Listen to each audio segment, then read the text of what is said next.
You are walking home. Nothing weird is happening. The sidewalk is empty. The cars are parked. The air is quiet. Then suddenly, for no clear reason, your brain says someone is watching you. You turn around. Nobody is there. So you keep walking.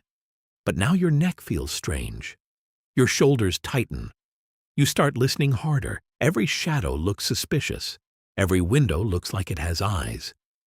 And even though you know it is probably nothing, the feeling does not go away. So what is that? Is it instinct? Anxiety? A hidden survival skill? Or is your brain just extremely dramatic?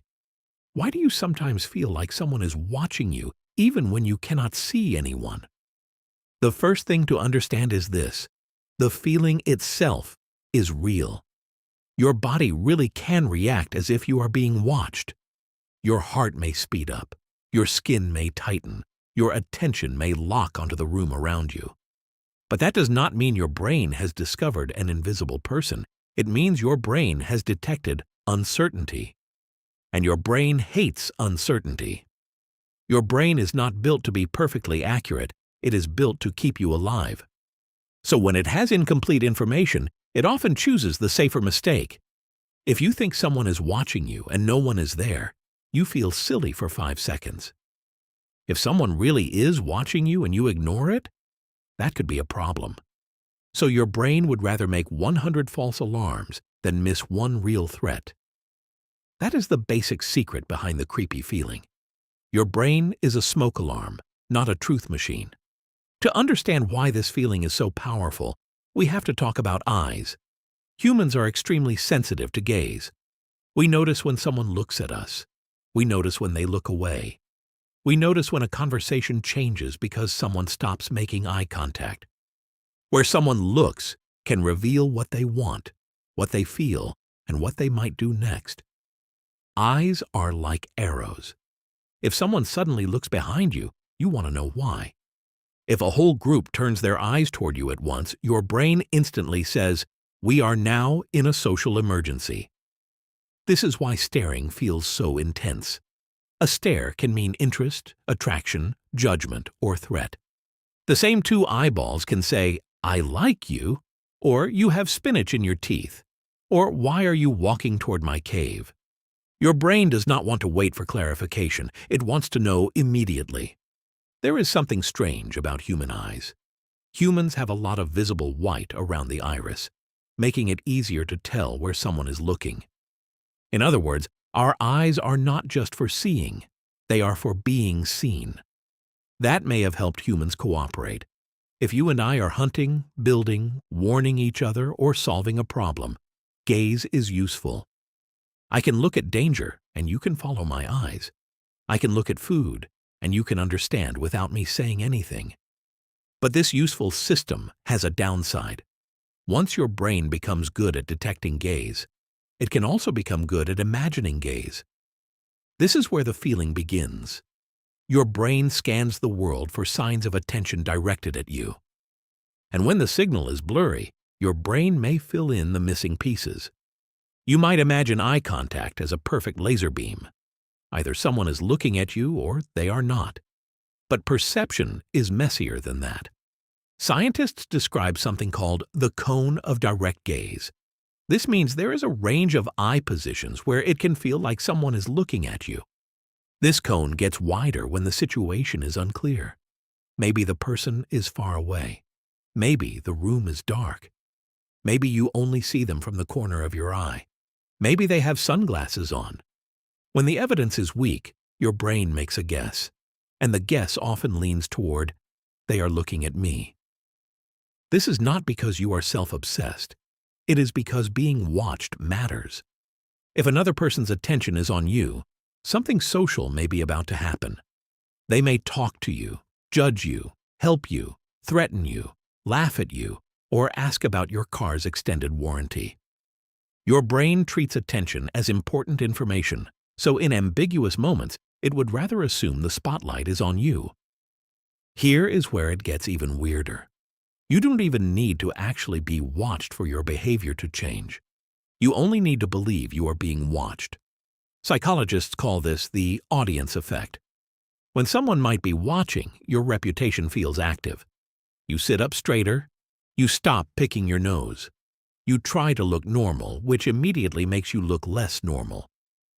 This is why the feeling of being watched is not only creepy, it is social. Your brain is asking, how am I being seen right now? Now add anxiety. When you are calm, your brain may notice a strange sound and move on. But when you are anxious, tired, stressed, or walking alone at night, your brain becomes more alert. It starts scanning. That shadow could be a person. That noise could be footsteps. That glance could be judgment. Social anxiety can make gaze feel more directed at you, and direct eye contact can feel threatening or uncomfortable. This does not mean the person is imagining everything on purpose. It means their threat detection system is more sensitive.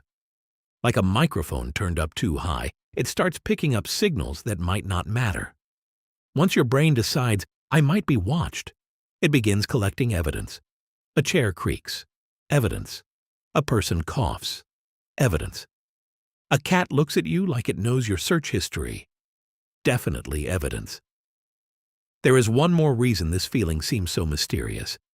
Sometimes you feel watched, turn around, and someone really is looking at you. That moment feels amazing. It feels like proof. You think, I knew it.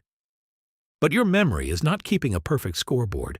It remembers the hits and forgets the misses. If you feel watched and turn around to see nobody, you do not tell that story for the next 10 years. You just keep walking. But if you turn around and lock eyes with someone, your brain saves the moment as creepy evidence. Also, when you turn around, you create movement. A person nearby may notice you turning and look at you. Then your eyes meet, and your brain says, they were staring the whole time. Maybe they were. Or maybe you accidentally summoned eye contact by checking. This is how a normal coincidence can feel like a sixth sense. Not because your brain is magic, because your brain is a dramatic editor. So why do you feel like someone is watching you? Because 3 systems are working together. First, your gaze detection system is extremely sensitive. It is built to notice eyes, faces, head direction, and attention. Second, your threat system prefers false alarms over missed danger. When the world is uncertain, it chooses caution. Third, your social brain cares deeply about reputation. Being watched means you may be judged, approached, rejected, helped, or included. That is why the feeling can appear in a dark hallway, a quiet street, a classroom, an elevator, or even alone in your room after watching one creepy video too many. Your brain is not broken. It is trying to protect you with old software. The problem is that the software was designed for forests, tribes, predators, and strangers behind bushes. Now it runs inside apartments, offices, comment sections, and 3 a.m. overthinking sessions. The next time you feel like someone is watching you, do not immediately assume your brain has discovered a hidden observer. Ask a simpler question.